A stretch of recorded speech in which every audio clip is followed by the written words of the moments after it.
और जितना दिखाया गया है कश्मीर फाइल में वो टिप ऑफ द आइसबर्ग है। इससे भी ज्यादा उनके साथ अत्याचार हुए, तब देश कहां खड़ा था।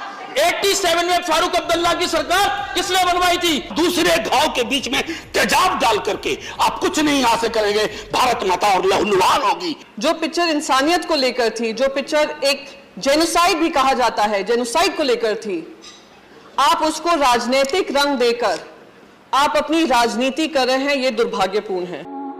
नमस्कार, आप देख रहे हैं न्यूज जरा हट के।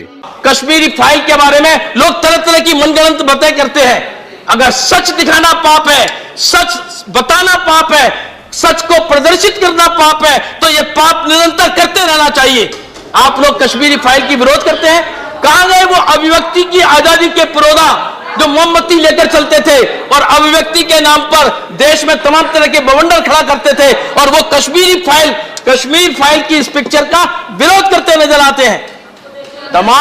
तमाम लोग हमारे सदन में रहे भी हैं, आज भी हैं, फिल्म जगत से भी आते हैं। उनको कम से कम उस पिक्चर को देखकर उस पर कुछ तो कमेंट करना चाहिए, बोलना चाहिए क्या है।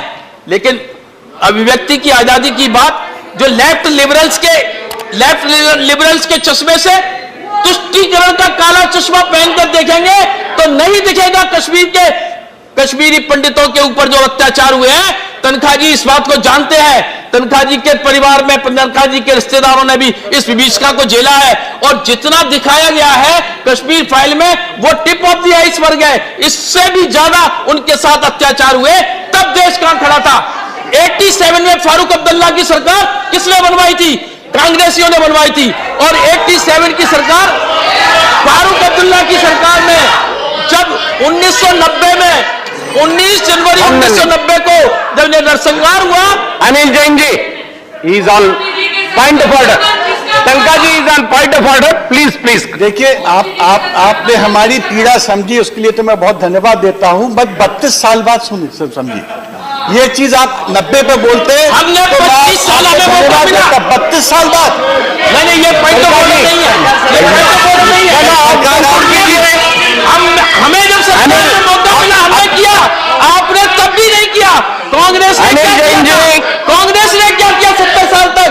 आपका टाइम हो गया, उससे पहले भी नहीं किया। और प्लीज कंक्लूड कीजिए। शेख अब्दुल्ला, फारूक अब्दुल्ला की सरकार को बचाने का काम किया। 19 जनवरी को नरसंहार हुआ, 18 जनवरी को उन्होंने इस्तीफा दिया। 18 जनवरी को इस्तीफा दिया, उन्हें पता था नरसंहार होने वाला, इसलिए एक दिन पहले इस्तीफा दिया। इस बजट में कुछ भी कश्मीरी पंडितों के लिए प्रोविजन नहीं किया गया है।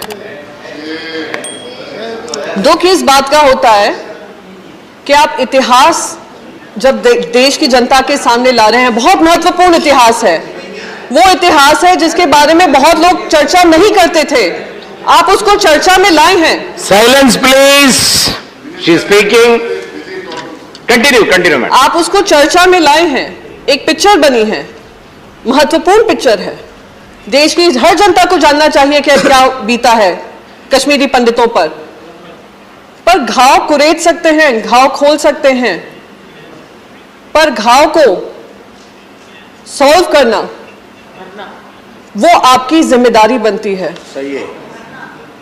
इतने सालों से आपने उस पर राजनीति की है, अभी भी कर रहे हैं, आए दिन कर रहे हैं।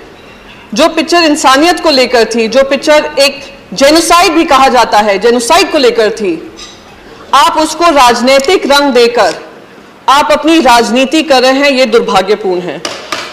और मैं इसको राजनीति इसलिए बताऊंगी सर, क्योंकि मेरे पास अभी 0 आवर के समय पर, और ये महत्वपूर्ण मुद्दा, कश्मीरी पंडितों का मुद्दा हमारे लिए बहुत महत्वपूर्ण है।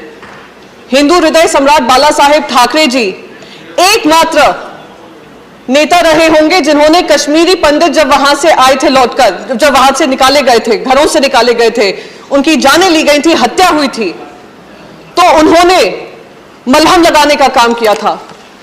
उन्होंने कहा था घर भले ही छूट गए होंगे तुम्हारे, पर दिलों में आप हमारे रहोगे, आप हमारे राज्य में रहोगे, और हमारा राज्य आपके एजुकेशन की व्यवस्था करेगा, हमारे युवाओं को रोजगार के माध्यम देगा, पढ़ाई के माध्यम देगा। ये हमने काम किया है, और आज तक हम उनकी लड़ाई लड़ रहे हैं। 32 साल हो गए हैं, हम यही लड़ाई लड़ रहे हैं कि उनको उनके अधिकार मिलने चाहिए और वापस उनको सम्मान के साथ वापस लौटाना चाहिए। एक्सपीरियंस, पेनफुल एक्सपीरियंस डॉक्यूमेंट मैंने खुद देखी है, फिर मैंने परजानियां भी देखी है, मैंने राम के नाम भी देखी है, मैंने ट्रायम्फ ऑफ विल देखी है जो लेनी रेफेंसल ने बनाई थी जर्मनी में। मैं सिर्फ इतना कहना चाहता हूं सर, इस देश के भारत माता की छाती पे बहुत दाग है। 47 का तमस डॉक्यूमेंट करता है सर, उसके बाद 83 में नल्ली होता है, 84 में सिखों के साथ होता है, 2002 में गुजरात होता है सर। ये सारे दाग हैं कश्मीरी पंडितों के दाग के साथ साथ, ये सारे दाग, ये घाव, ये हमें रिकंसिलिएशन से भरने होंगे। एक घाव और दूसरे घाव के बीच में तेजाब डाल करके आप कुछ नहीं हासिल करेंगे। भारत माता और लहूलुहान होगी, और जब लहूलुहान होगी ना सर, तो कुछ भी नहीं बचेगा, क्योंकि वोट की फसल का भी एक